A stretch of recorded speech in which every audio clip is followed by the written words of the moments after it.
اتنا شاندار انداز تھا کہ سیدہ خدیجہ رضی اللہ تعالی عنہا نبی الاسلام کو دلاسا دیتی ہیں، تسلی دیتی ہیں۔ تو اصلاح کرنے والے کی شخصیت کے اندر خوبیاں ہوں، گواہی گھر سے آئے، اور بیوی کا کردار، اللہ اکبر، خاوند پریشان ہو تو بیوی دلاسا دینے والی ہونی چاہیے۔ یہ نہیں کہ خاوند پریشان ہے تو بیوی مزید پریشان کر دے، تو گھر میں اصلاح کیسے ہوگی؟ اصلاح کے لیے دونوں کو مثبت کردار ادا کرنا چاہیے۔ یہی وجہ ہے کہ سیدہ خدیجہ رضی اللہ تعالیٰ عنہ کا کردار اتنا شاندار، اتنا جاندار تھا، اتنا زبردست تھا کہ نبی صلی اللہ علیہ وسلم ان کی وفات کے بعد بھی ان کا تذکرہ فرماتے تھے، ان کی خوبیوں کا ذکر کرتے تھے، اچھائیوں کا ذکر کرتے تھے۔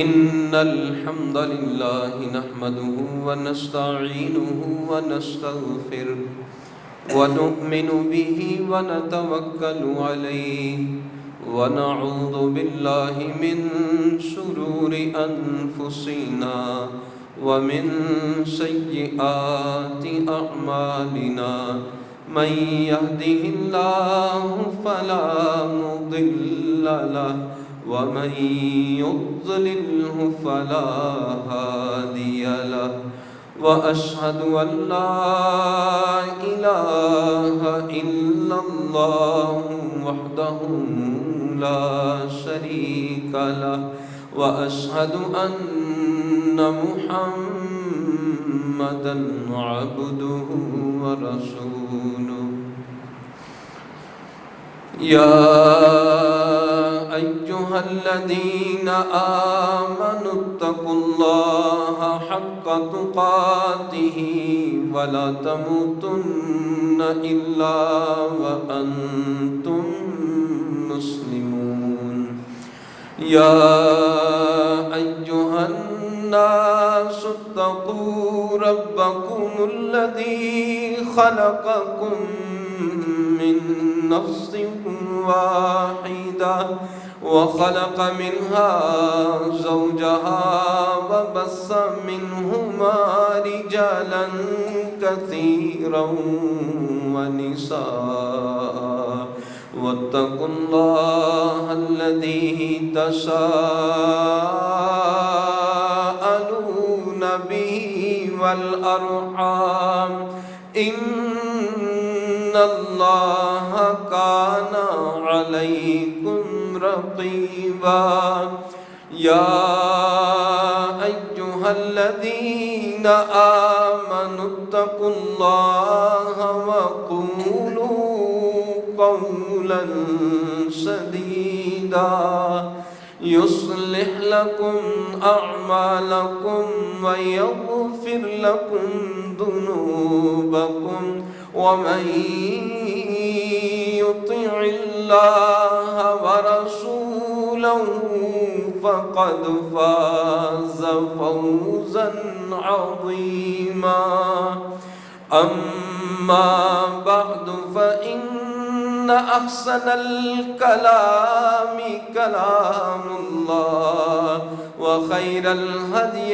هدي محمد صلى الله عليه وسلم وشر الأمور محدثاتها وكل محدثة بدعة وكل بدعة ضلالة وكل ضلالة في النار أعوذ بالله السميع العليم من الشيطان الرجيم من حمزه ونفخه ونفسه بسم الله الرحمن الرحيم ولا يأتل أولي الفضل منكم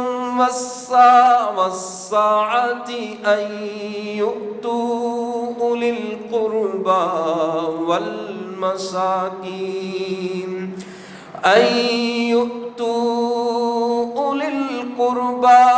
والمساكين والمهاجرين في سبيل الله وليعفوا وليصفحوا ألا تحبون أن يغفر الله لكم والله غفور رحيم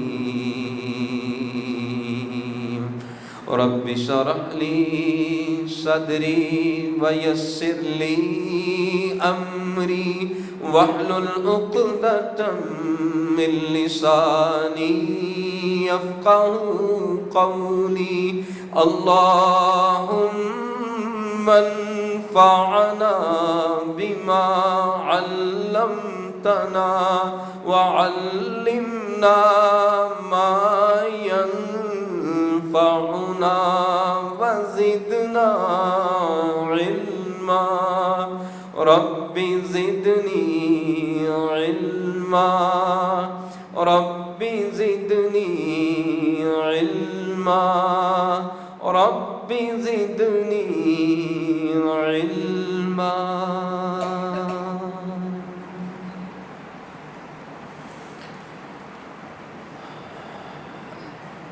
ہر قسم کے حمد و ثنا خالق کائنات اور مالک ارض و سما کے لیے ہیں، اور لاکھوں کروڑوں درود و سلام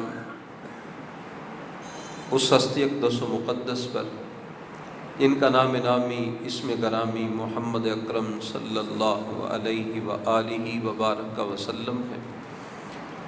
وہ ذات مبارکہ مطہرہ کہ خالق کائنات نے جن کو کائنات کے باشندوں کے لیے راہبر، رہنما اور ہادی بنا کے بھیجا ہے۔ اصلاح معاشرہ، معاشرے کی اصلاح کس طرح ممکن ہے؟ نبی مکرم صلی اللہ علیہ وسلم جب اس دنیا میں منصب نبوت پہ فائز کیے گئے تو معاشرہ بگڑا ہوا معاشرہ تھا۔ کوئی گناہ، کوئی برائی، کوئی قباحت، کوئی بری خصلت، کوئی ایسی چیز نہیں تھی جو اس بگڑے ہوئے معاشرے کے اندر موجود نہ ہو۔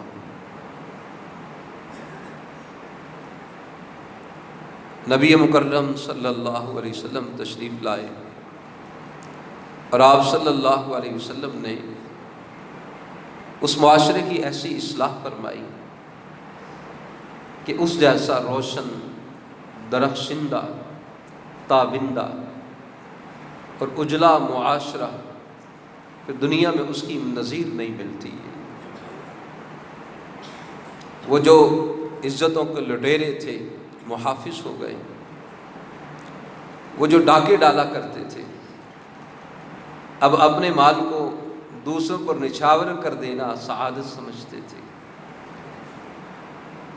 جو عفت و عصمت اس کو کوئی حیثیت نہیں دیتے تھے، اب سب سے قیمتی متاع عفت و عصمت ان کے لیے سب سے قیمتی گوہر بن گیا ہے۔ ایک ایک برائی کی جگہ پر بہت سی اچھائیاں، خوبیاں وہ ظاہر ہو گئی۔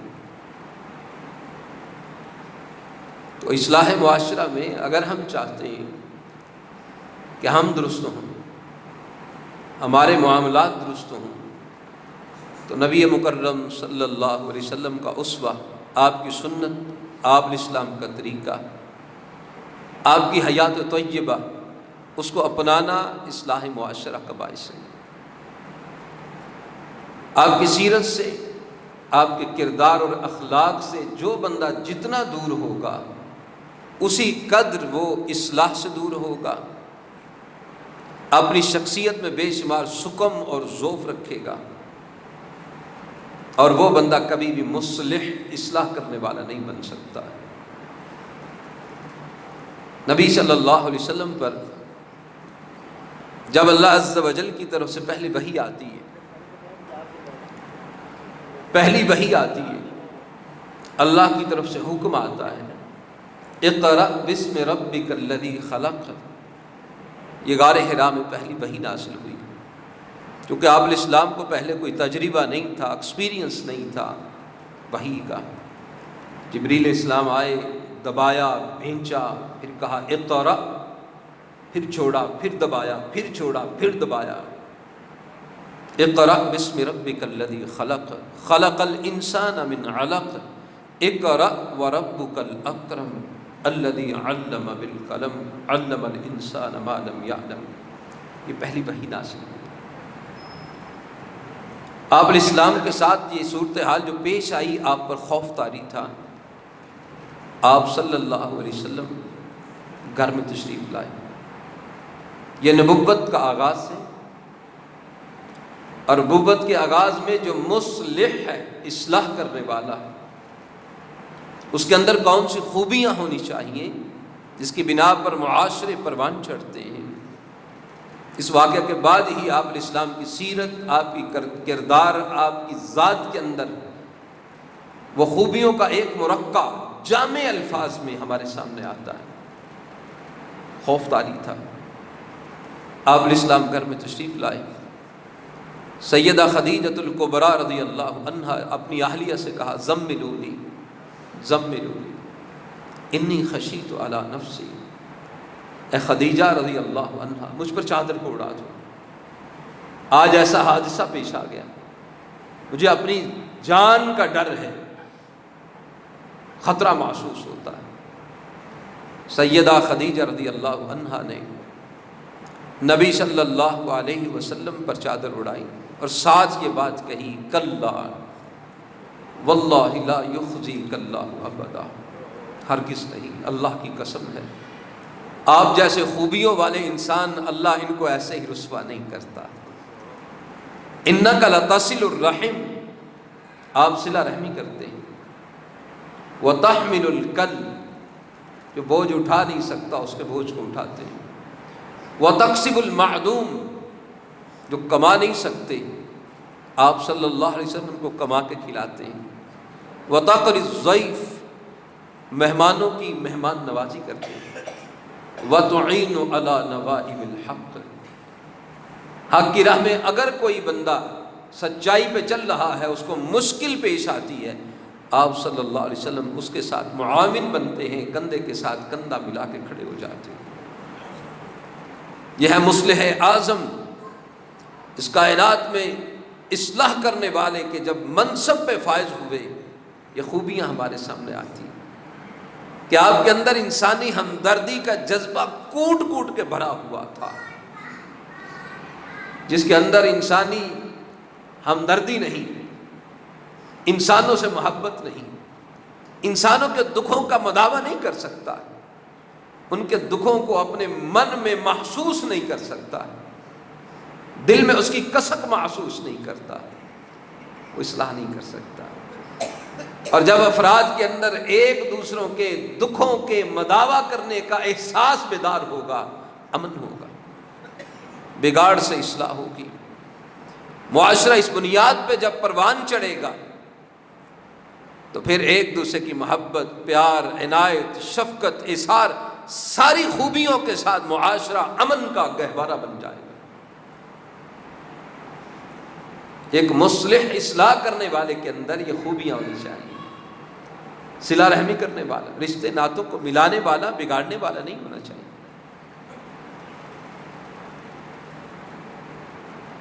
جو بوجھ نہیں اٹھا سکتے ان کے بوجھوں کو اٹھانے والا، یعنی ہمدرد ہے، جو کما نہیں سکتا ان کو کما کے کھلاتے ہیں، دکھوں کا مداوع کرتے ہیں، مہمانوں کی مہمان نوازی کرتے ہیں، حق کے لیے معاونت کی ضرورت ہے تو آپ علیہ السلام ساتھ کھڑے ہیں۔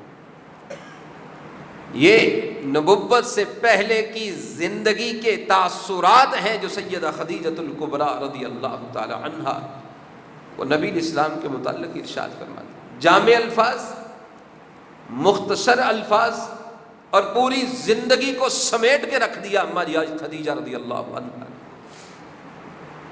پھر اصلاح معاشرے میں جو معاشرے کی پہلی اینٹ ہوتی ہے وہ ایک گھرانہ ہوتا ہے، ایک فیملی ہوتی ہے،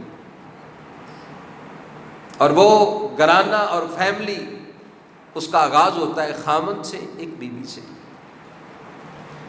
یہاں سے پروان چڑھتا ہے معاشرہ، میاں بیوی، اس سے آگے اولاد ہے، یہ گھرانوں سے مل کر ایک معاشرہ تشکیل دیتے ہیں، اور وہ معاشرے اس وقت تک کبھی بھی درست نہیں ہو سکتے جب تک پہلی اینٹ جو ہے وہ درست اور ٹھیک نہیں رکھی ہوتی ہے۔ ہم یہ سمجھتے ہیں ہمارے گھر میں بگاڑ ہے تو کوئی بات نہیں، ہم نے ٹھیکہ لے رکھا ہے کہ باقی ساری دنیا کی ہم اصلاح کریں گے، غلط ہوگا۔ آغاز اپنی ذات سے، آغاز اپنے گھرانے سے، اس کے بعد آگے سلسلہ چلے گا۔ اصلاح معاشرہ کے لیے اپنے گھر سے آغاز کرنا یہ ضروری ہے۔ معاشرے کی اصلاح اس وقت نہیں ہو سکتی جب تک گھرانہ خوبصورت نہ بنے۔ اللہ اکبر۔ اس میں خامند کا کردار کیا ہو، بیوی کا کردار کیا ہو۔ نبی اسلام کے اسوہ سے یہ دونوں باتیں ہمارے سامنے آتی ہیں کہ جو مصلح اعظم ہے اس کا بطور خامند کیا کردار ہے، اور اس کے گھر میں اس کی بیوی کا بطور بیوی کیا کردار ہے۔ اللہ تعالیٰ نے ان دونوں نمونوں کو امت مسلمہ کے سامنے رکھ دیا تاکہ معاشرے کی اس پہلی اینٹ کو آپ علیہ الصلوۃ والسلام کے گھرانے کو دے کر اپنی اصلاح کر لو، تاکہ آگے معاشرہ پرورش پاتا چلا جائے، پروان چڑھتا چلا جائے۔ اب نبی اسلام کے لیے سیدہ خدیجہ رضی اللہ عنہا جو کردار ادا کر رہی ہیں وہ یہ ہے کہ آپ علیہ السلام خوف میں مبتلا ہے اور فرما رہے ہیں مجھے زندگی کا ڈر ہے۔ تو بیوی کیا کرتی ہے؟ بیوی کہہ رہی ہے آپ گھبرائیے نہیں، میں جانتی ہوں آپ کو کہ آپ بڑے اعلیٰ سچے انسان ہیں۔ اس کا مطلب ہے کہ خامند کا کردار سچائی پہ مبنی ہو، اس کے شخصیت کے اندر ایسے اوصاف ہو کہ بیوی کہے کہ آپ اچھے ہیں، تو پھر بات بنتی ہے۔ اور سیدہ خدیجہ رضی اللہ تعالی عنہا کی یہ جو گواہی ہے یہ 15 سالہ رفاقت کی گواہی ہے، اور 15 سالہ رفاقت بھی ویسے نہیں ہے، اس میں بھی ایک یہ امتیاز ہے کہ آپ صلی اللہ علیہ وسلم کا جب نکاح ہوا تو آپ بھرپور نوجوان، جوانی کی عمر 25 سال کی عمر تھی، اور سیدہ خدیجہ رضی اللہ عنہا اس وقت تقریباً 40 سال کی تھی، 15 سال بڑی تھی، اور اب نبوت ملی 15 سال کے بعد۔ نبی اسلام کی عمر 40 سال ہے، سیدہ خدیجہ رضی اللہ تعالی عنہا کی 55 سال عمر ہے، یعنی آپ نے نوجوانی کی عمر میں اپنی 15 سالہ بڑی اہلیہ کے ساتھ ایسا طرز عمل اختیار کیا، ایسا کردار آپ اسلام نے اپنا سنوار کے رکھا، اور یہ نبوت سے پہلے کی بات ہے، ابھی نبوت کی بات نہیں ہوئی، نبوت تو ابھی نازل ہوئی ہے نا، یہ نبوت سے پہلے آپ صلی اللہ علیہ وسلم کا کردار ہے، شخصیت ہے، وقار ہے کہ جس کی گواہی بیوی دیتی ہے۔ اتنا شاندار انداز تھا کہ سیدہ خدیجہ رضی اللہ تعالی عنہا نبی اسلام کو دلاسا دیتی ہیں، تسلی دیتی ہیں، تو کہ اصلاح کرنے والے کی شخصیت کے اندر خوبیاں ہوں، گواہی گھر سے آئے، اور بیوی کا کردار، اللہ اکبر، خاوند پریشان ہو تو بیوی دلاسا دینے والی ہونی چاہیے، یہ نہیں کہ خاوند پریشان ہے تو بیوی مزید پریشان کر دے، تو گھر میں اصلاح کیسے ہوگی؟ اصلاح کے لیے دونوں کو مثبت کردار ادا کرنا چاہیے۔ یہی وجہ ہے کہ سیدہ خدیجہ رضی اللہ تعالیٰ عنہ کا کردار اتنا شاندار، اتنا جاندار تھا، اتنا زبردست تھا کہ نبی صلی اللہ علیہ وسلم ان کی وفات کے بعد بھی ان کا تذکرہ فرماتے تھے، ان کی خوبیوں کا ذکر کرتے تھے، اچھائیوں کا ذکر کرتے تھے، یہاں تک کہ ایک دفعہ ام المؤمنین سیدہ عائشہ صدیقہ رضی اللہ تعالی عنہا وہ فرماتی ہے میں نے عرض کیا نبی علیہ السلام سے، اللہ کے رسول صلی اللہ علیہ وسلم آپ خدیجہ رضی اللہ عنہا کی ایسی تعریف کرتے ہیں گویا کہ وہی ایک خاتون تھی اور خاتون ہی کوئی نہیں، اللہ نے اس سے بہتر بیویاں آپ کو عطا فرما دی. نبی اسلام نے فرمایا نہیں عائشہ رضی اللہ عنہ ایسا نہیں. تمہیں معلوم نہیں کہ اس نے بڑے مشکل وقت میں میرے ساتھ کیسا ساتھ دیا تھا. مکہ کا وہ دور جو کٹنائیوں سے بھرا ہوا تھا، مشقتوں سے عبارت تھا، کفار کی طرف سے مسلسل ذہنی جسمانی اذیتوں کا دور تھا. اس دور میں آپ علیہ السلام گھر میں تشریف لاتے، باہر سے جب آتے زخموں سے چور ہوتے، ذہنی اور قلبی طور پہ پریشان ہوتے، جسمانی طور پر زخم ہوتے، اس کیفیت میں آتے، کیونکہ وہ تکلیف بھی دیتے ہیں اور بات نہ مان کر آپ صلی اللہ علیہ وسلم کے دل کو بھی مغموم کرتے تھے، کیونکہ آپ علیہ السلام تو ان کو جہنم سے بچانا چاہتے تھے، جنت کا راہ بتانا چاہتے تھے. لیکن وہ اوپر سے کہتے ہیں شاعر ہے، دیوانہ ہے، مجنون ہے، نعوذ باللہ، جادوگر ہے. دکھ ہوتا ہے جب آپ علیہ السلام ذہنی جسمانی قلبی طور پر تکلیف میں آتے تو بیوی کا کردار، معاشرے کی پہلی اینٹ اصلاح معاشرہ میں بیوی کا کردار یہ ہونا چاہیے خم زدہ خامن کار آئے، گھر میں آئے تو بیوی تسلی دے، کلا واللہ لا یخزیک اللہ ابدا. آپ پریشان کیوں ہوتے ہیں؟ اللہ ہے نا، ان ولی اللہ الذی نزل الکتاب، بے شک اللہ دوست ہے جس نے کتاب کو نازل کیا. وہ اللہ آپ کے ساتھ ہے، آپ کا رب آپ کے ساتھ ہے، آپ کو تنہا نہیں چھوڑنے والا. تسلی دیتی. اور جب بندہ پریشان ہو کے گھر میں آئے نا اور گھر سے بیوی تسلی دینے والی ہو تو گھر ایسا امن کا گہوارہ بنتا ہے. اور اس کیفیت میں جو اولاد پرورش پاتی ہے تو وہ اولاد بھی پھر سیدہ فاطمہ الزہرا رضی اللہ عنہا جیسی، سیدہ زینب رضی اللہ تعالی عنہا جیسی، سیدہ رقیہ اور سیدہ ام کلثوم رضی اللہ تعالی عنہما ان جیسی پیدا ہوتی ہے کہ یہ ماں کے بدن سے یہ بچیاں پرواز پانے والی ہیں. تو گھر معاشرے کا پہلا سٹیپ ہے، معاشرے کی پہلی اینٹ ہے. اس میں میاں بیوی کا کردار مثبت ہو اور اس کیفیت کے ساتھ گھرانے جو ہیں وہ بڑھتے چلے جائیں تو معاشرے ڈیولپ ہوں گے، معاشرے کی اصلاح ہوگی. اسے سب سے پہلے یہ یاد رکھیں ہم نے اپنی اصلاح کرنی.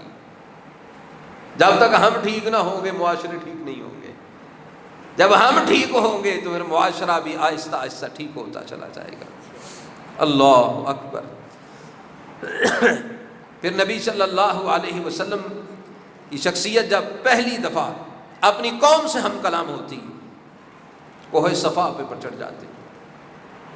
یہ اصلاح کرنے والا مصلح انسان جب معاشرے میں آ کر اصلاح کے لیے پہلا سٹیپ اٹھاتا ہے، اعلانیہ دعوت کوہ صفا پہ چڑھ کے دیتے، تو آپ صلی اللہ علیہ وسلم کیا فرماتے ہیں؟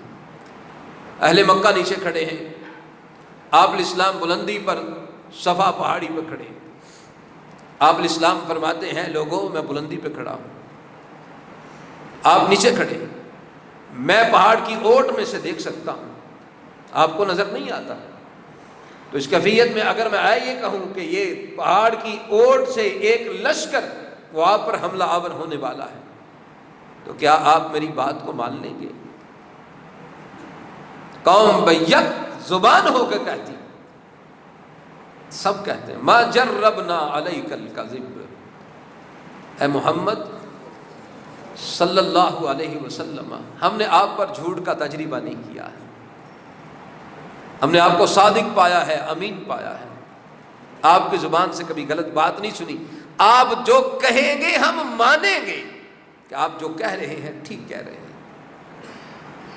یہ ایک مصلح کا کردار ہے جی، جو اصلاح کرنا چاہتا ہے. ہم اصلاح کرنا چاہتے ہیں، ہماری سچائی ہونی چاہیے. ایک سچا انسان اصلاح کر سکتا ہے، جھوٹا کذب بیانی اختیار کرنے والا، دھوکہ دینے والا، فراڈ کرنے والا کبھی بھی معاشرے میں مثبت کردار نہیں ادا کر سکتا. اصلاح کے لیے ضروری ہے سچائی شخصیت کا کردار کا حصہ ہو.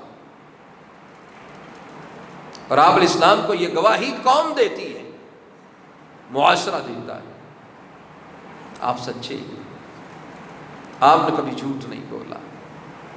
یہاں تک کہ یہ تو ابھی آغاز تھا نا، ابھی آغاز تھا، ابھی تو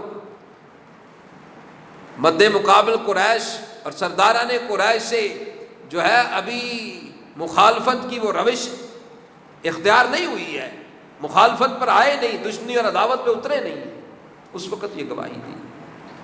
لیکن یہ مصلح اعلیٰ اتنا عظیم انسان ٹھہرے ہیں، کائنات میں سب سے ممتاز، سب سے اعلیٰ عرفہ انسان ٹھہرے ہیں کہ جب دشمنی پورے عروج پر تھی، مخالفت شدت کے ساتھ اختیار کر لی، جنگیں بھی کر لی سرداران قریش نے، اس کے بعد پھر ایک وقت آتا ہے جب آپ علیہ السلام خط لکھتے ہیں ہرقل کو، روم کے بادشاہ کو، میں اللہ کا رسول ہوں صلی اللہ علیہ وسلم، ایمان لے آؤ سلامت رہو گے، یا آپ علیہ السلام پیغام دیتے ہیں۔ ہرقل خط پڑھتا ہے تو اس وقت پہ ارد گرد پوچھتا ہے کہ کیا کوئی مکہ سے یا اس کے ارد و گرد نواح عرب سے کوئی قبیلہ کو وفد آیا ہے؟ انہوں نے کہا جی ایک قافلہ آیا ہوا ہے۔ صحیح بخاری میں آتا ہے اتفاق سے ابو سفیان جو سپہ سالار ہیں مسلمانوں کے خلاف کفار کی جانب سے، وہ ہیں، اور نبی علیہ السلام کے رشتہ دار بھی تھے۔ ہرقل سامنے بٹھاتا ہے، ہرقل کچھ سوال کرتا ہے، ان میں سے ایک سوال یہ بھی کرتا ہے، سامنے کون ہے؟ جو سب سے بڑے دشمنی اختیار کرنے والا اور سپہ سالار دشمنوں میں، نبی علیہ السلام کی مخالفت میں سب سے آگے۔ یہ زمانہ کفر کی بات ہے نا، کفر کی کیفیت تھی اس وقت سوال کرتا ہے۔ ہرقل کہتا ہے روم کا بادشاہ، کیا اس نے جس نے نبوت کا دعویٰ کیا ہے کبھی اس نے تم سے جھوٹ بولا ہے؟ اللہ اکبر۔ مخالفت اپنی شدت پر ہونے کے باوجود یہ نہیں کہہ سکے کہ میں نے زندگی میں کبھی ان کو جھوٹ بولتے ہوئے دیکھا ہے، کہا نہیں، ہم سے کبھی جھوٹ نہیں بولا اس نے۔ تو ہرقل نے یہ بات کہی، اس کے بعد میں جواب کے بعد جب جواب دیا اس نے کہا کہ تم نے کہا وہ سچ بولتا ہے، جو بندہ جھوٹ نہیں بولتا، اس نے کبھی آپ سے جھوٹ نہیں بولا، تو وہ اللہ کے متعلق کیسے جھوٹ بول سکتا ہے؟ تو نبی صلی اللہ علیہ وسلم کی شخصیت جو معاشرے کی اصلاح کرنے کے لیے اللہ کی طرف سے ڈیوٹی لے کے آئے ہیں، شخصیت کا حصہ سچائی ہے، جھوٹ سے اجتناب ہے۔ ہم چاہتے ہیں گھرانہ اصلاح والا ہو جائے، ہم چاہتے ہیں ہمارے گرد و نواح میں اس معاشرے کے اندر اصلاح ہو جائے، سچائی کو اختیار کرنا لازمی ہے، جھوٹ سے اجتناب ضروری ہے، کیونکہ جھوٹ جو ہوتا ہے نا، یہ انسان کے کردار کو اتنا مجروح کر دیتا ہے، اس کے اعتماد کو اتنا پامال کر دیتا ہے کہ جھوٹے شخص کا اعتماد بحال ہی نہیں ہو پاتا، بحال ہی نہیں ہوتا۔ اللہ اکبر۔ قرآن مجید نے اس میں مثال دی، یوسف علیہ السلام کے بھائیوں نے دیکھا یوسف علیہ السلام ہمارے والد جو ہیں ان کے نزدیک بڑے محبوب ہیں، تو انہوں نے اپنے والد سے کہا کہ یوسف بڑا ہو گیا، ارسلہ معنا غدا یرتع ویلعب، اس کو ہمارے ساتھ بھیجے، کو کھیلے کودے، کو کھائے پیے چرے چکے طرح یہ بھی ٹھیک ہو۔ یعقوب علیہ السلام نے فرمایا کہ مجھے ڈر لگتا ہے، اس کو اپنی آنکھوں سے دور نہیں کرنا چاہتا، مجھے ڈر لگتا ہے کہیں تم لے جاؤ اس سے غافل ہو اور وہ اس کو بھیڑیا کھا جائے، کیونکہ جنگل میں جاتے ہو بکریاں چرانے کے لیے۔ تو بھائیوں نے کہا کہ ہم ایک جتھا ہیں، وَنَحْنُ عُصْبَةٌ وَإِنَّا إِذًا لَخَاسِرُونَ، ہم ایک جتھا ہیں، 11 بندے ہیں، ہم 10 بندے ہیں، ہم پھر بھی اگر بھیڑیا کھا جائے یہ تو بڑی خسارے کی بات ہے، کچھ نہیں ہوگا، بھیجے ہمارے ساتھ، بھیج دیا۔ یوسف علیہ السلام کو کنویں میں پھینکا، وَجَاءُوا أَبَاهُمْ وَجَاءُوا عَلَىٰ قَمِيصِهِ بِدَمٍ كَذِبٍ، وہ آئے جھوٹا خون لے کے آئے، اور آئے بھی کب؟ وَجَاءُوا أَبَاهُمْ عِشَاءً يَبْكُونَ، رات کے وقت جب سورج غروب ہو گیا، تاریکی چھا گئی، اس وقت گھر میں آئے۔ لائٹ کا انتظام ہوتا نہیں، وہ کہا کہ دن کے اجالے میں جائیں گے تو چہرے کے تاثر سے شاید پہچانے جائیں، اس لیے ذرا تاریکی میں جائیں تاکہ چہرے کے تاثرات کا صحیح طرح علم نہ ہو پائے۔ جھوٹا خون آلود کپڑا لے کے آئے، کپڑے کے اوپر جھوٹا خون تھا، آ کے یعقوب علیہ السلام کو کہتے ہیں انا ذهبنا نستبق وترکنا یوسف عند متاعنا فاکلہ الذئب، ہم ایک دوسرے سے دوڑ لگاتے ہوئے آگے بڑھ گئے، یوسف کو اپنے سامان کے پاس پیچھے چھوڑا ہوا تھا، بھیڑیا آیا یوسف کو کھا گیا۔ اور ساتھ کہتے ہیں وما انت بمؤمن لنا ولو كنا صادقین، آپ ہماری بات پر یقین نہیں کریں گے اگرچہ ہم سچے ہی ہیں۔ کرتا دیا، یعقوب علیہ السلام نے یوسف کا کرتا دیکھا، کرتے پہ خون لگا ہے، اور یوسف کا ایک ٹکڑا بھی کواس نہیں لائے، سارے یوسف کو کھا گیا بھیڑیا۔ یعنی بھیڑیا تھا، کوئی پڑھا لکھا کو بندہ تھا، وہ یوسف کا کرتا بھی اتارا، پھر یوسف سارے ہی کھا گیا، پھر کرتے کو خون بھی لگا دیا، اور کرتا ویسے کا ویسا سلامت محسوس کیا، جان لیا کہ جو کہتے ہیں غلط کہتے ہیں۔ اللہ اکبر، جھوٹ بولتے ہیں۔ تو سیدنا یعقوب علیہ السلام نے کہا قال بل سولت لکم انفسکم امرا وصبر جمیل واللہ المستعان علی ما تصفون، بلکہ یہ تمہارے جی کی گھڑی ہوئی بات ہے، صبر کروں گا اچھا صبر، اور اللہ ہی سے مدد طلب کی جاتی ہے اس پر جو تم بیان کرتے ہو۔ اس واقعہ کو زمانہ گزر گیا، زمانہ بیت گیا جی، 30 35 40 سال واللہ عالم، بہرحال ایک طویل زمانہ اس بات پر گزر گیا، قحط پڑ گیا۔ قحط کے زمانے میں علم ہوا کہ مصر کے اندر وہاں پر غلہ ہے، تو غلہ لینے کے لیے جائیں۔ یعقوب علیہ السلام نے بیٹوں کو بھیجا غلہ لینے کے لیے۔ وہاں جب داخل ہوئے، یوسف علیہ السلام تخت پہ بیٹھے ہیں، 10 بھائی آئے، پہچانا کہ بھائی آ گئے ہیں۔ بھائیوں نے یوسف کو نہیں پہچانا کیونکہ وہ چھوٹے تھے جب گئے تھے۔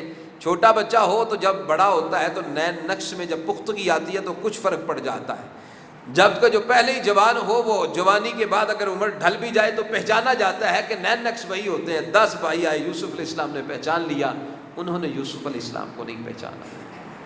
یوسف علیہ السلام نے تکریم کی، عزت کی، جاتی دفعہ ان کے پیسے بھی ان کے کچاوے کے اندر رکھ دیے، واپس چلے گئے۔ اور لیکن جاتے ہوئے پہلے یوسف علیہ السلام نے بٹھایا، ان سے پوچھا کہاں سے آئے ہیں؟ جی کنعان سے آئے ہیں، خاندان تعارف وغیرہ ہوا، ان کا ایک ہمارے والد صاحب ہے، ایک بھائی ہے پیچھے، معلوم ہو گیا پورا بھی سلامت نہیں، چھوٹا بھائی بھی ہے، ابا جی بھی سلامت ہے۔ کہا اچھا جب آئندہ آنا تو اپنے چھوٹے بھائی کو لے کے آنا، اگر نہ لاؤ گے تو غلہ نہیں ملے گا۔ گھر گئے، یعقوب علیہ السلام کو کہا کہ غلہ سے ہم کو منع کر دیا گیا ہے، انہوں نے کہا چھوٹے بھائی کو لے کے آنا ہے۔ یعقوب علیہ السلام فرمانے لگے، کہا یوسف بھی اسی طرح لے گئے تھے، تم نے کہا تھا یوسف بھیج دو، بھیجا، واپس نہیں لوٹا، میں تم پر کیسے اعتبار کروں کہ اب چھوٹے بھائی کو کہتے ہو لے کے جانا ہے۔ لیکن معاملہ ایسا تھا کہ یعقوب علیہ السلام نے یہ بات ارشاد فرمائی کہ آپ پھر قسم اٹھاؤ اللہ کی، لن ارسلہ معکم حتی تؤتونی موثقا من اللہ لتأتوننی بہ الا ان یحاط بکم، میں یعقوب علیہ السلام اپنے بیٹے بنیامین کو، تمہارے بھائی کو ہرگز نہیں ساتھ بھیجوں گا یہاں تک کہ اللہ کی پختہ قسمیں اٹھاؤ کہ اس کو واپس لے کے آؤ گے، الا کہ تمہیں گھیر لیا جائے، کہیں ایسے معاملے میں تم پکڑے جاؤ یا کوئی ایسا معاملہ ہو۔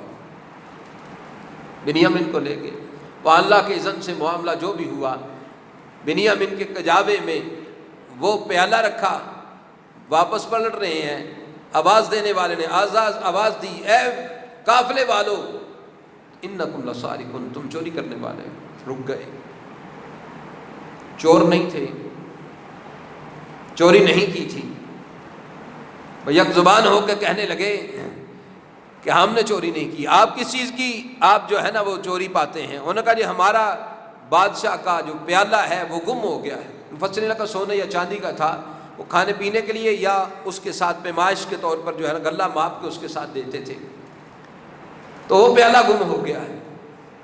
انہوں نے کہا کہ تاللہ لقد علمتم ما جئنا لنفسد فی الارض وما کننا سارقین، اللہ کی قسم ہے یقیناً تم جانتے ہو ہم زمین میں فساد کرنے کے لیے آئے نہیں ہیں اور نہ ہی ہم چوری کرنے والے ہیں۔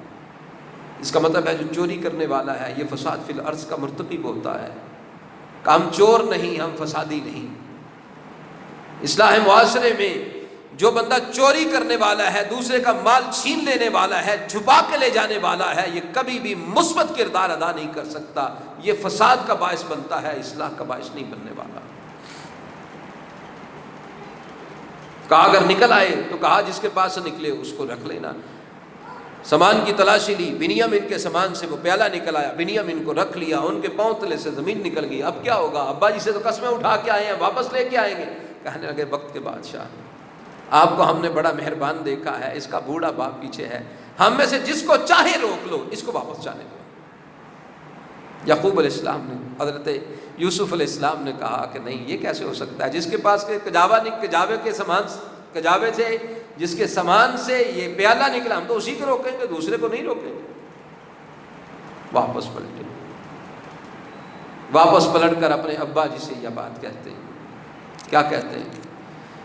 کہتے ہیں ابا جی، بھائی نے چوری کر لی، اور ہم پوشیدہ باتوں پر تو نگرانی کرنے والے نہیں ہیں، ہمیں کیا پتا تھا یہ معاملہ پیش آنا ہے۔ وَاسْأَلِ الْقَرْيَةَ الَّتِي كُنَّا فِيهَا، آپ ان بستی والوں سے پوچھ لیں جس میں ہم گئے تھے۔ وَالْعِيرَ الَّتِي أَقْبَلْنَا فِيهَا، آپ ان قافلے والوں سے پوچھ لیں جس قافلے والوں کے ساتھ ہم واپس آئے ہیں۔ وَإِنَّا لَصَادِقُونَ، اور بے شک ہم ضرور سچے ہیں، اور یقیناً 100% سچے تھے، 100% سچے تھے۔ گواہی کے طور پر قافلہ موجود تھا، گواہی کے طور پر وہ بستی والے موجود تھے، سچائی کے پورے معیار پر اس وقت اترنے والے تھے۔ لیکن جو بات میں بتانا چاہتا ہوں وہ یہ ہے کہ جو بندہ جھوٹا ہوتا ہے نا، جھوٹ بول چکا ہے اور جھوٹ کی کیفیت سے دوسرا آشنا ہو چکا ہے، اس کا کردار اتنا مجروح ہوتا ہے، زمانہ بیتنے کے باوجود یعقوب علیہ السلام کو اپنے بیٹوں کی بات پر اعتبار نہیں آیا ہے۔ یعقوب علیہ السلام نے سنا تو پھر کہا بل سولت لکم انفسکم امرا فصبر جمیل، یہ تمہارے جی کی گڑی بات ہے، میں صبر کروں گا، بہتر صبر کروں گا۔ جھوٹے کا کردار اتنا مجروح ہوتا ہے جی، جو انسان جھوٹا ہوتا ہے، کذب بیانی سے کام لیتا ہے، دھوکہ دیتا ہے، وہ بندہ اگر دوسرے نے جان لیا یہ جھوٹا ہے، اتنا کردار، اتنا اس کی شخصیت، اس کا اعتماد اتنا مجروح اور پامال ہوتا ہے، زمانے بھی بیت جائیں، سچا ہونے کے باوجود اس کی بات کا اعتماد واپس نہیں آ پاتا۔ اس لیے اصلاح کرنے والا اس کو سچا ہونا چاہیے، سچائی کے بغیر اصلاح نہیں ہو سکتی۔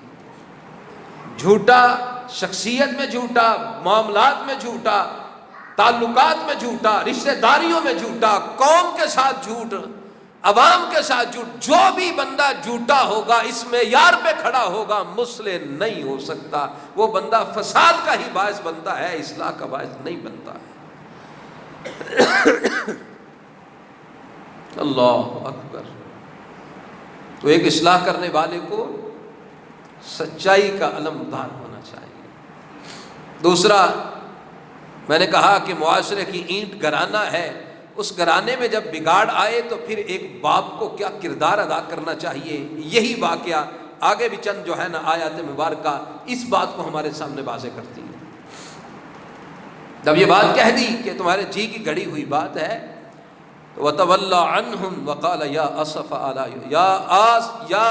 عَلَى يُوسُف، یہ بات کہنے کے بعد یعقوب علیہ السلام نے اپنا چہرہ دوسری طرف کیا اور کہا ہائے یوسف، وَابْيَضَّتْ عَيْنَاهُ مِنَ الْحُزْنِ فَهُوَ قَدِيمٌ، رو رو کی آنکھیں سفید ہو چکی تھی اور وہ غم کو پینے والے تھے۔ اللہ، بچھڑا بنیامین، یاد یوسف کی آئی، یاد یوسف کی آئی۔ جب انسان کو کوئی نیا زخم لگتا ہے نا، وہ پچھلے ہرے ہو جاتے ہیں۔ آج بنیامین بچھڑا ہے، نام بنیامین کا نہیں لیا، یوسف کا لیا، جس کو بچھڑے برسوں گزر گئے۔ اللہ اکبر۔ بیٹوں نے بات سن کر یہ بات کہی، کہا قالوا تاللہ تفتأ تذکر یوسف حتی تکون حرضا او تکون من الہالکین، کہا اللہ کی قسم ہے آپ یوسف کو اسی طرح یاد کرتے رہیں گے یہاں تک کہ آپ موت کی گھاٹ کے قریب چلے جائیں یا آپ فوت ہی ہو جائیں۔ بیٹوں نے کہا تو یعقوب علیہ السلام نے کہا قال انما اشکو بثی وحزنی الی اللہ، تمہیں کچھ نہیں کہتا، میں تو اپنے غم اور دکھوں کا اظہار اپنے رب کے سامنے کرتا ہوں۔ یہ باپ کا کردار ہے، کیونکہ آج یہ بڑے سارے گھرانوں کے اندر کیفیت ہوتی، بچے ذرا جوان ہو جائیں، بچے بگاڑ کی کیفیت میں آ جائیں، باپ کے سامنے کھڑے ہو جائیں تو پھر کیا کرنا ہے اصلاح کے لیے، پھر اصلاح کس طرح ہوگی؟ دیکھیں یعقوب علیہ السلام کو جب یوسف علیہ السلام لے گئے یعقوب علیہ السلام کے پاس سے، 22-10 ہیں، جوان ہیں، بھرپور جوانی، اور باپ عمر ڈھل چکی ہے، اصلاح کیسے ہوگی؟ یہ نہیں کہا کہ آئے تو یوسف کو چھوڑ آئے تو گالیاں دینی شروع کر دیں، دھکے دے کے گھر سے نکال دیا، نہیں، اگر بگاڑ ہے تو اس بگاڑ پر صبر کرنا ہے، ضبط کا مظاہرہ کرنا ہے، برداشت کرنا ہے، حلم کا مظاہرہ کرنا ہے، اور صبر کرتے ہوئے کہا بل سولت لکم انفسکم امرا فصبر جمیل، صبر کروں گا میں، اولاد میں بگاڑ ہے، اولاد کے اندر بگاڑ ہے تو اصلاح کے لیے صبر کی ضرورت ہے، برداشت کی ضرورت ہے، تحمل مزاجی کی ضرورت ہے، ورنہ اگر ہم بگڑ جائیں، بچوں کو ان کے حال پہ چھوڑ دیں تو پھر کیا ہوگا؟ پھر بگاڑ اتنا پیدا ہوگا کہ واپسی کی راہیں ممکن نہیں ہوں گی۔ اور آج ہم میں سے بڑے سارے افراد ایسے ہیں، بچے ذرا جوان ہوتے ہیں، کچھ بگاڑ پیدا ہوتا ہے، ان سے ایسی لاپرواہی برتتے ہیں کہ بگڑتے بگڑتے بگڑتے معاشرے کا سب سے برا عنصر اور برا فرد تک بن جاتا ہے بچہ۔ بچے کے بگاڑ میں لا تعلقی نہیں چاہیے، اصلاح چاہیے۔ اب دیکھیں یہ دوسرا واقعہ پیش آیا، اور غم کتنا زیادہ ہے، آنکھوں کی بینائی جا چکی ہے، دل غم سے بھرا ہوا ہے، غم گھونٹ گھونٹ پیتے ہیں یعقوب علیہ السلام، لیکن ایک باپ کا کردار کیا ہے اصلاح کرنے کے حوالے سے؟ کیا کہا؟ یا بنی یذہبوا، اے میرے بیٹو، کمال ہو گیا یار، اتنے کرب کے باوجود، اتنے دکھوں کے باوجود یعقوب علیہ السلام کیا کہتے ہیں؟ یا بنی، یا اے میرے پترو، یار کہیں کو ہے کوئی تلخیوں کی کیفیت نظر آ رہی ہے؟ پھر اے میرے بیٹو کہہ کے ساتھ کی یہ بات کہی، جاؤ فتحسسوا من یوسف واخیہ، جاؤ یوسف اور اس کے بھائی کو تلاش کرو، ولا تیأسوا من روح اللہ، اللہ کی رحمت سے نا امید نہ ہونا۔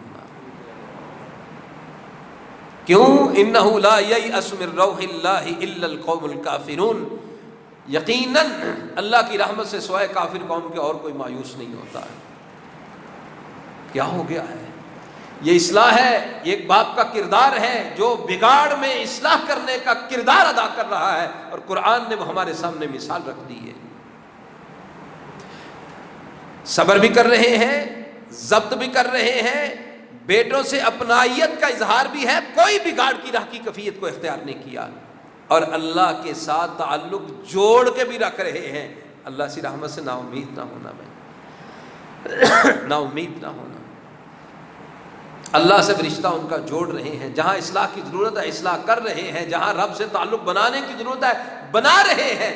بگاڑ کے اختتام کے لیے مصلح اصلاح کرنے والا گھر کا جو فرد سربراہ ہے، اس کے لیے ضروری ہے بیٹوں کے اندر، بچوں کے اندر بگاڑ ہو، تحمل کا مظاہرہ کرنا ہے، صبر کا مظاہرہ کرنا ہے، اللہ سے اپنے تعلق کو بنا کے رکھنا ہے، بچوں کو وقتاً فوقتاً نصیحت کرتے رہنا ہے۔ آج نہیں تو کل، کل نہیں تو پرسوں بچے ٹھیک ہوں گے، اور پھر ایک وقت آیا، یہی بیٹے یوسف بھی معاف کرتے ہیں، یعقوب علیہ السلام بھی معاف کرتے ہیں، تو پھر ایک مثبت کردار باقی رہا اور باقی رہتا ہے۔ اور اگر پہلی دفعہ دھکے دے کے گھر سے نکال دیتے یا دوسری دفعہ نکال دیتے، اسلام ممکن نہ رہتا۔ ایک گھر جو پہلی اینٹ ہے، پہلا سٹیپ ہے معاشرے کا، اس میں ایک سربراہ کی کیفیت کیا ہو، یہ یعقوب علیہ السلام کا کردار ہمارے سامنے آتا ہے۔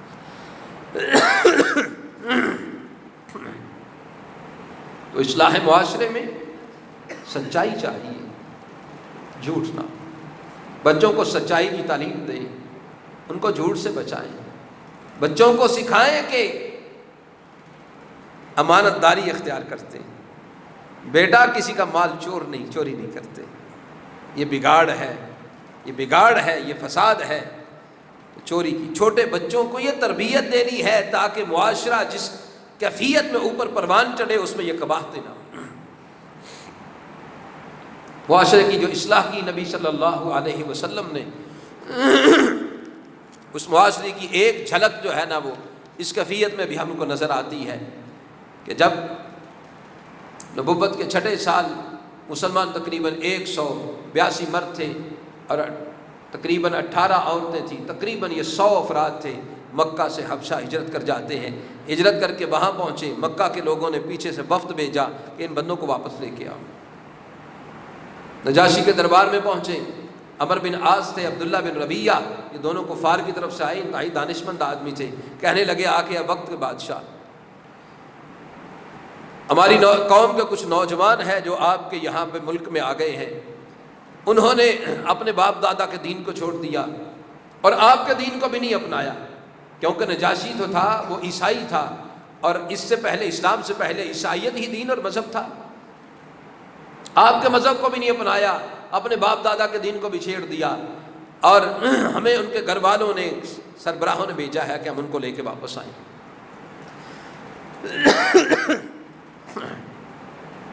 بادشاہ جو عقل مند تھا، ذہین تھا، اس نے کہا صرف انہی کے بیان پر فیصلہ نہیں کرنا چاہیے، دوسروں کا بھی بیان سننا چاہیے۔ اس نے کہا بلاؤ ان کو، مسلمانوں کو بلا لیا گیا۔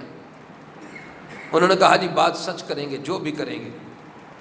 حضرت جعفر طیار رضی اللہ تعالیٰ عنہ باقاعدہ گفتگو کرنے کے لیے آگے آتے ہیں۔ پوچھا بھائی آپ نے کون سے دین کو اپنا لیا؟ ہمارے دین کو بھی نہیں اپنایا، اپنی قوم کے دین کو بھی چھوڑ دیا، کوئی نیا دین بنا لیا آپ نے؟ تو حضرت جعفر رضی اللہ تعالیٰ عنہ فرمانے لگے اے وقت کے بادشاہ، ہم جاہلیت میں تھے، ہم بتوں کو پوجتے تھے، مردار کھاتے تھے، ہم بدکاریاں کرتے تھے، رشتوں ناتوں کو توڑتے تھے، ہمسایوں سے برا سلوک کرتے تھے، جو طاقتور تھا وہ کمزور کو کھا جاتا تھا۔ یعنی یہ بگاڑ کی ایک تصویر ہے جو اس معاشرے کی سیدنا جعفر طیار رضی اللہ تعالیٰ نے کھینچی۔ یہ قباحتیں تھیں، یہ برائیاں تھیں، ہم ان میں ملوث تھے کہ پھر اللہ عز و جل نے اپنا ایک رسول ہم میں مبعوث فرمایا جس کو ہم جانتے تھے، اس کے اعلیٰ حسب نسب کو ہم جانتے تھے، اس کی خوبیوں کو جانتے تھے، ہمارے اندر وہ پروان چڑھا اور ہم نے اس کی شخصیت کے اندر اچھی طریقہ خوبیوں کو، اچھائیوں کو دیکھا ہوا تھا۔ اس نے آ کے ہم کو یہ بات کہی کہ ایک اللہ کو مانو، جن بتوں کی پرستش کرتے ہو یہ تمہارے آبا نے نام رکھے ہیں، ان کی پرستش کو چھوڑو، سچائی کو اختیار کرو، امانت داری اختیار کرو، صلہ رحمی کرو، پڑوسی سے اچھا سلوک کرو، بدکاری کا ارتکاب نہیں کرنا، اور قتل ناحق اس کے مرتکب نہیں ہونا، یتیموں کا مال نہیں کھانا، غریبوں کا مال نہیں کھانا، جو تنگ دست یتیم بے بس ہے مال نہ کھانا ان کا، جو پاک دامن عورتیں ہیں ان پر تہمت نہ لگانا، اللہ کی ہی عبادت کرنا، اس کے ساتھ شریک نہ ٹھہرانا، نماز، روزہ، زکوٰۃ اس کو ادا کرنا ہے۔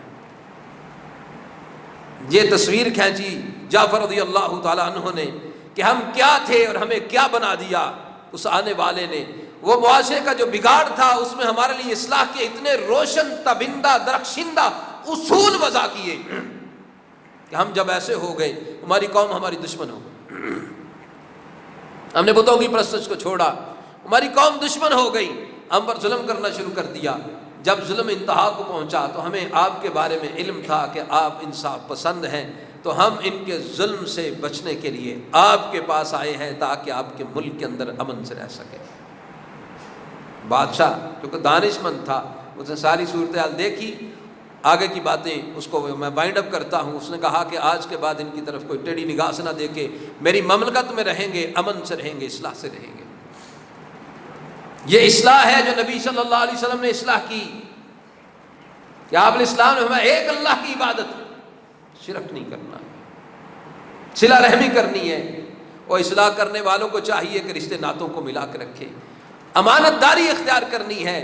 ایک مصلح کو چاہیے کہ بددیانت نہ ہو، ایک مصلح کو چاہیے کہ وہ سچا ہو، پڑوسی سے اچھا سلوک کرنے والا ہو، یتیموں کا مال نہ کھانے والا ہو، اور پاک دامن عورتوں پر تہمت لگانے والا نہ ہو، بد زبانی کرنے والا نہ ہو، نماز روزہ زکوٰۃ اس کا پابند ہو۔ یہ اصلاح کرنے والے کی خوبیاں ہیں، اور جس معاشرے کے اندر یہ خوبیاں پیدا ہو جائیں گی، جس گھرانے میں اور گھرانوں کے بعد گھرانوں میں، پھر اس کے ساتھ جو معاشرہ پروان چڑھے گا، اس کے ساتھ معاشرے کی اصلاح اور وہ روشن تابندہ درخشندہ معاشرہ بنے گا جو نبی صلی اللہ علیہ وسلم نے جن بنیادوں پر اس کو کھڑا کیا تھا۔ یہ اصلاح معاشرہ جس کو نبی صلی اللہ علیہ وسلم نے قائم کیا، اور میں یہ چاہوں گا کہ ہر شخص سورہ حجرات جو ہے اس کی تلاوت کیا کرے اور اس کا معنی مفہوم سمجھے کہ اصلاح معاشرے کے حوالے سے یہ سورہ بہترین سورت ہے۔ مختصراً اس کا مفہوم سماعت فرما لیں۔ اصلاح معاشرہ کیا ہے؟ یا ایھا الذین آمنوا لا تقدموا بین یدی اللہ ورسولہ، اہل ایمان اللہ اس کے رسول سے آگے نہ بڑھنا، کہ تمہارے لیے دین، مذہب اللہ اس کے رسول صلی اللہ علیہ وسلم کی باتوں کا نام ہے، ان کو اپنے سامنے رکھو اور اس کے مطابق عمل کرنا، یہ آپ کے معاشرے کی اصلاح کا باعث ہے۔ لا ترفعوا اصواتکم فوق صوت النبی، دوسری آیت میں بات کہی کہ جس نبی کو تم نے مبعوث کیا اس کی تکریم کرنا، تعظیم کرنا، یہاں تک کہ تمہاری آواز بھی ان کی آواز سے بلند نہ ہو۔ اصلاح معاشرہ نبی صلی اللہ علیہ وسلم کی تکریم، عزت وقار جو ہے اس کو سب سے بڑھ کے کیا جائے، اصلاح معاشرہ کی بنیاد ہے۔ آگے اصحاب رسول کی عظمت کا اللہ عز و جل نے ذکر کیا، وَلَٰكِنَّ اللَّهَ حَبَّبَ إِلَيْكُمُ الْإِيمَانَ وَزَيَّنَهُ فِي قُلُوبِكُمْ وَكَرَّهَ إِلَيْكُمُ الْكُفْرَ وَالْفُسُوقَ وَالْعِصْيَانَ أُولَٰئِكَ هُمُ الرَّاشِدُونَ۔ اللہ نے نبی صلی اللہ علیہ وسلم کے صحابہ کے دلوں میں ایمان کو محبوب بنا دیا، اس کو مزین کر دیا، ان کے دلوں کے اندر کفر اور فسق کو ان کے لیے ناپسند کر لیا۔ یہ رشد و ہدایت والے ہیں۔ قرآن کی سورہ کے اندر ہمیں اصحاب رسول کی تکریم اور تعظیم کا حکم دیا ہے۔